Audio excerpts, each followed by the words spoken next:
Selamat datang di channel Edochem Ganesha. Sebelum kita mulai, biasakan kita berdoa terlebih dahulu dan meminta file kepada admin agar pembelajaran lebih terstruktur. Oke, kita langsung saja ke teori SBMPTN Biologi di bab sistem sirkulasi dan transportasi. Poin pertama ada sistem sirkulasi. Di sini ada sirkulasi terbuka atau sistem limfa getah bening. Darah menggenangi organ internal secara langsung tanpa pembuluh darah, sehingga darah juga bercampur dengan cairan interstitial. Pada sirkulasi terbuka, alatnya berupa 1. Pembuluh limfa kanan, menerima darah dari dada, kepala, leher, jantung, dan paru-paru.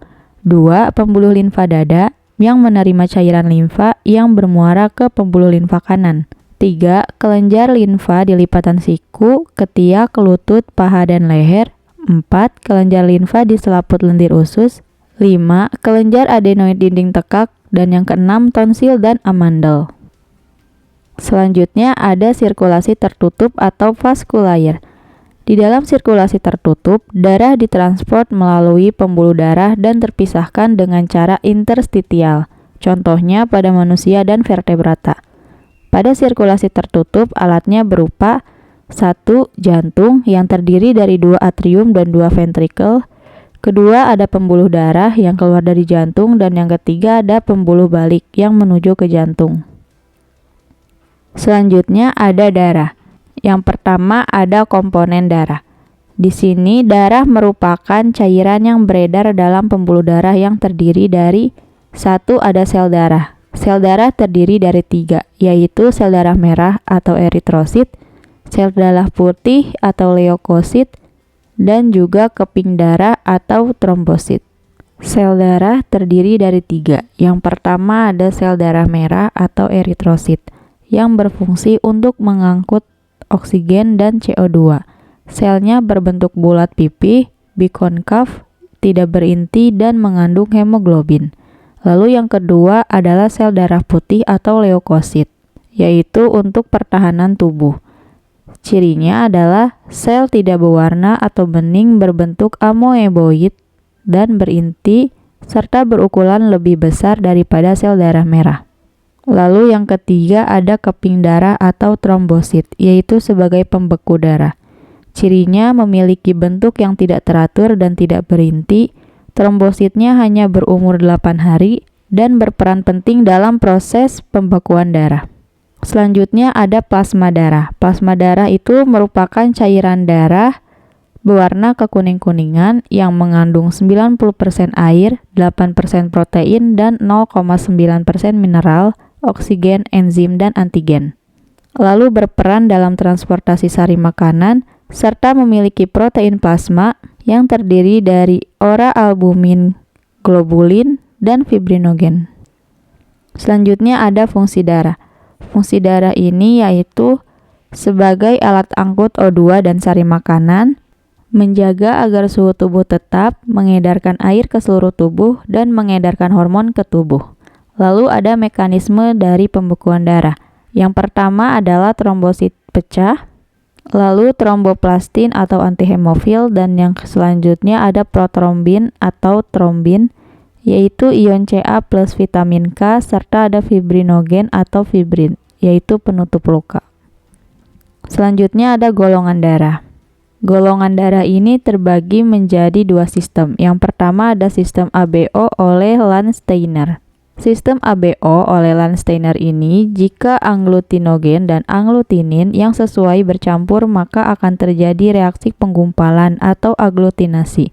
Untuk golongan darah O, yaitu donornya universal, sedangkan golongan darah AB yaitu refisien universal. Di sini teman-teman bisa lihat dari golongan darah masing-masing. Ada A, B, AB, dan O. Lalu selanjutnya ada sistem rhesus, di mana prinsip sistem rhesus ini adalah adanya antibodi terhadap antigen D.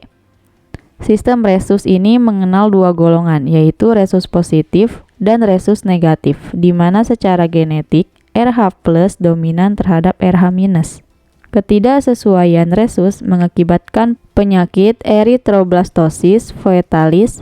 Pertolongannya dengan transfus eksanguinasi atau exchange transfusion. Selanjutnya ada alat peredaran darah. Yang pertama adalah jantung. Jantung terdapat di dalam rongga dada, memiliki bilik yang menerima darah yang kembali ke jantung dan serambi, yang memompakan darah keluar dari jantung.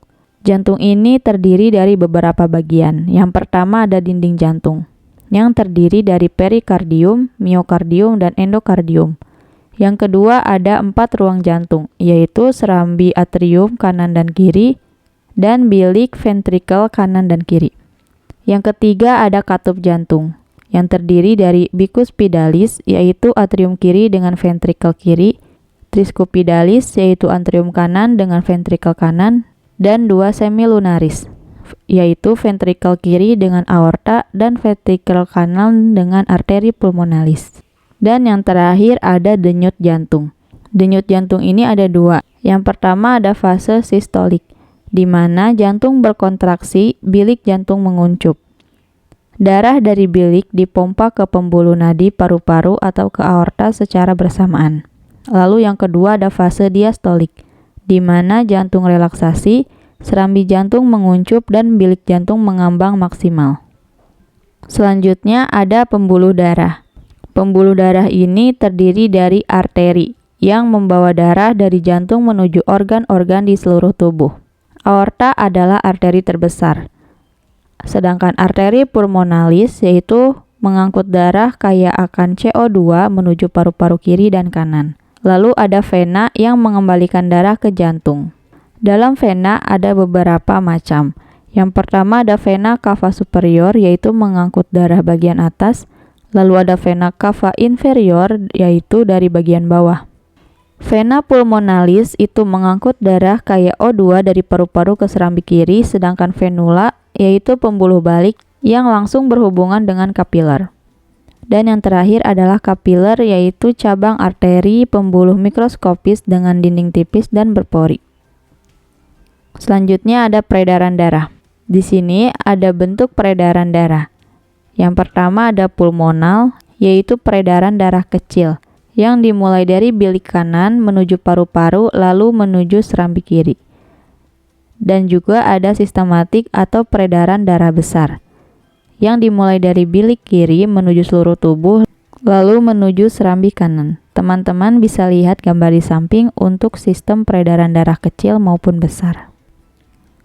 Selanjutnya ada mekanisme peredaran darah.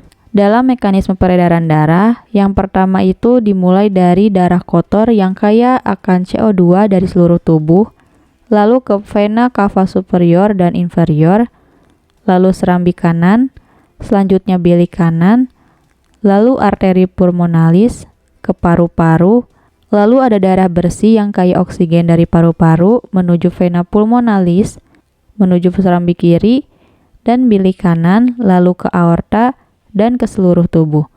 Dan yang terakhir, darah dari seluruh tubuh. Selanjutnya ada gangguan peredaran darah. Yang pertama ada varises, yaitu pelebaran pembuluh vena. Yang kedua ada hemofili, yaitu darah sukar membeku atau genetik. Yang ketiga adalah talasemia, yaitu kerusakan gen globin atau genetik. Yang keempat ada koronariasis, yaitu penyempitan nadi tajuk. Yang kelima ada embolus, yaitu penyempitan pembuluh oleh benda yang bergerak. Yang keenam ada arterioskleros, yaitu pengapuran pembuluh darah. Yang ketujuh ada asteroskleros, yaitu penyumbatan lemak darah. Dan yang kedelapan adalah hemoroid atau ambeien, yaitu pelebaran darah anus. Oke, poin terakhir adalah sistem sirkulasi pada hewan.